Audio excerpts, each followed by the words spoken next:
Taslimah. Siapa? Dari Ibu Taslimah. Taslimah di Gresik. Gresik. Jawa Oh iya, Timur. iya. Tahu saya ya. Iya, bagaimana cara mengatasi atau menyembuhkan jiwa yang lemah dan tidak stabil? Oh ya. Ya, jiwa lemah, jiwa yang tidak stabil itu begini. Jadi Tuhan sendiri mencipta manusia itu tidak sama ya. Ini bukan fabrikan ya. Penciptaan manusia itu bukan fabrikan. Kalau pabrik bikin boneka, hasilnya kok sama semua, kan begitu? Yeah. Pabrik mobil, ya cc-nya 3.600, semuanya sama. Tapi manusia ini adalah sifatnya kasuistik. Satu orang akan punya beda. Sampai sidik jari kita aja berbeda. Sampai mata kita berbeda, rambut kita berbeda, DNA kita berbeda. Deoksiribonukleik acid kita berbeda satu dengan yang lain. Jadi semua orang dibikin secara spesial oleh Allah. Nah, di situ akalnya dibikin berbeda dan tidak ada dua orang yang akalnya sama.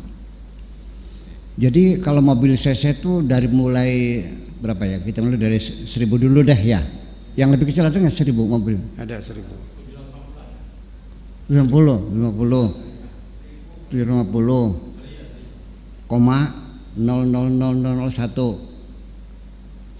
70,00002 tuh ya, sehingga apa akhirnya sampai ke 3600 cc itu sudah bermiliar-miliar akhirnya kan gitu. Nah, tidak akan sama. Jadi kecerdasan tidak sama, emosi juga sama tidak ini. Ada orang yang mudahnya mengendalikan marahnya. Ada orang yang memang sulit sekali menghilangkan kemarahannya.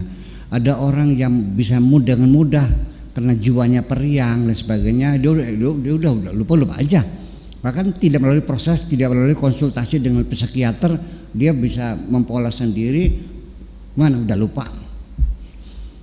Nah itulah makanya ketika Anda merasa lemah, ya kan gitu, tidak stabil, maka diperlukan konsultasi dengan psikiater atau psikolog lah. Nanti psikiater atau psikolog itu akan memberikan arahan kepada kita apa yang kita lakukan. Yang penting ada ilmunya, semua ada ilmunya dan bisa diselesaikan. Orang yang sedang kita ini saya kira setelah kita mengisolasi diri kita di rumah masing-masing, tidak ketemu teman, kan nggak nyaman hidupnya. Yeah. Menjadi bad mood ya, duduk aja nggak betah, baca buku ya malas semuanya itu, ya kan.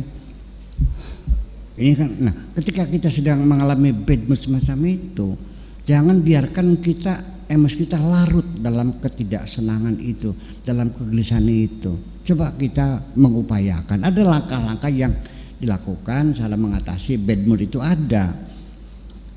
Pertama yaitu cobalah kita tinggalkan tempat itu. Yang ternyata di kamar baca, cobalah pindah di ruang tamu supaya suasananya berubah.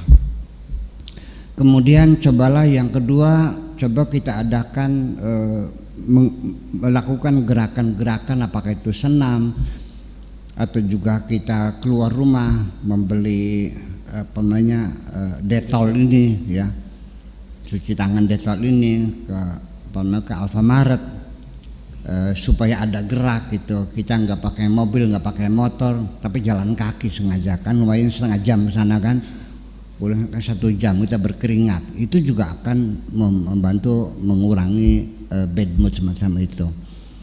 Kemudian juga bisa kita tambahkan ruangan itu supaya nyaman, karena bagaimanapun indera kita kan merefleksi, ini kita kan mengolah ya, kita semprot ruangan itu dengan aroma-aroma yang harum dan sebagainya, menjadi kita segar, seperti itu kan.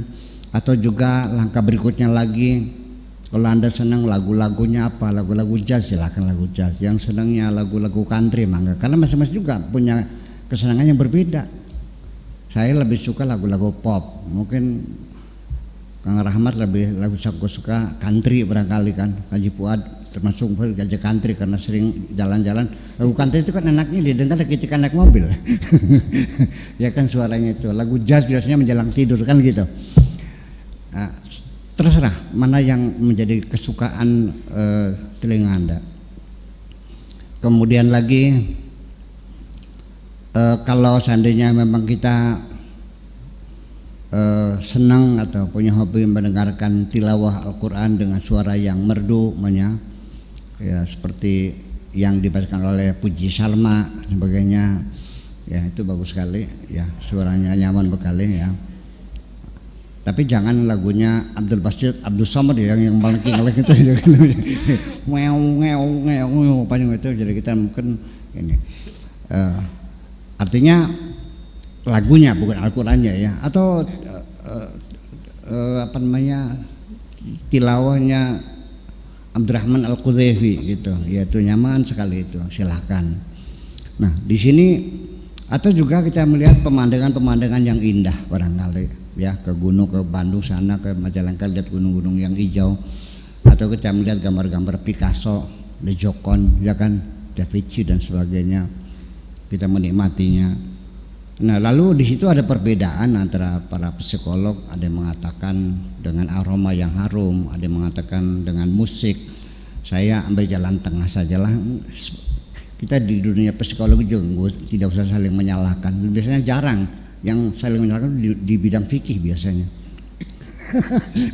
Kalau di bidang ilmu mah biasanya ada saling menghormati lah, di kedokteran, di psikologi, antropologi itu tidak ada. Tapi kalau sudah masalah fikih itu saling mudah menyalahkan itu. Jadi mana yang lebih apakah dengan aroma yang harum atau dengan suara musik ya, musik relaksasi dan sebagainya. Saya kira tergantung kepada kecenderungan orang yang berbeda. Ada orang yang sensitivitasnya di hidung, dia merasa nyaman ketika menghirup bau yang wangi-wangi. Ada orang yang sensitivitasnya seperti saya ini, sensitivitasnya di telinga, bukan di aroma. Sekalipun memang saya senang yang wangi-wangi, tapi yang membuat saya menjadi tenang itu adalah musik, karena telinga saya lebih sensitif. Nah itulah makanya saudara Taslimah ya, saya kira silakan Anda berkonsultasi dengan psikolog, psikiater bagaimana untuk menanggulangi apa namanya ya kekurangan yang ada pada diri Anda itu, bagaimana caranya. Kiat-kiatnya tentu sangat banyak sekali. Terima kasih.